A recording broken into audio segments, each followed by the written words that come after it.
Most people think laziness is obvious. They imagine someone who does not work at all. But in real life, it is not always that clear. Take two people in a company, Daniel and Marcus. Daniel is known as a hard-working person. He comes to work on time, he focuses on his tasks, and he tries to do things properly. He may not be perfect, but he shows effort every day. Marcus is different. Marcus is always late. Not by a lot, but enough to notice. When he arrives, he moves slowly. He starts with small things. He delays important tasks. He tells himself he will get to them later. At first, it doesn't look serious. Marcus still does some work. He attends meetings. He talks confidently.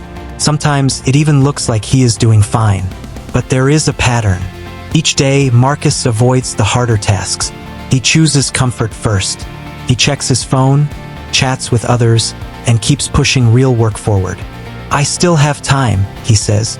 Meanwhile, Daniel starts early. He takes on the harder tasks first. He may struggle at the beginning, but he keeps going. By the time others are settling in, he is already making progress. At the end of the day, Daniel feels tired, but there is progress.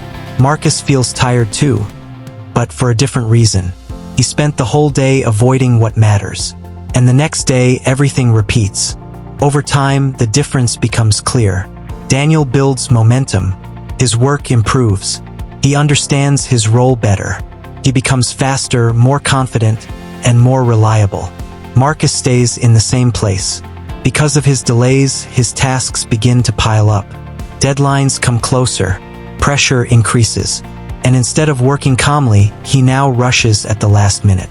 This leads to mistakes. His work becomes average, sometimes incomplete.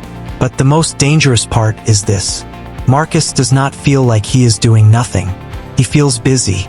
He comes to work. He moves around. He talks. He reacts.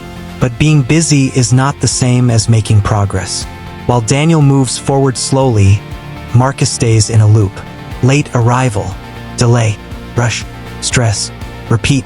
Weeks pass, then months. When it is time for evaluation, the difference is no longer small. Daniel is seen as reliable, someone who can handle responsibility.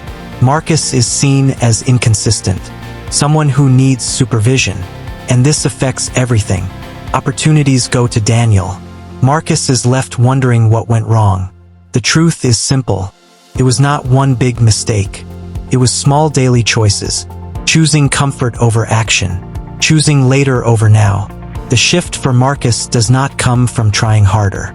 It comes from changing his system. Coming earlier. Starting with the hard task. Acting before comfort takes over.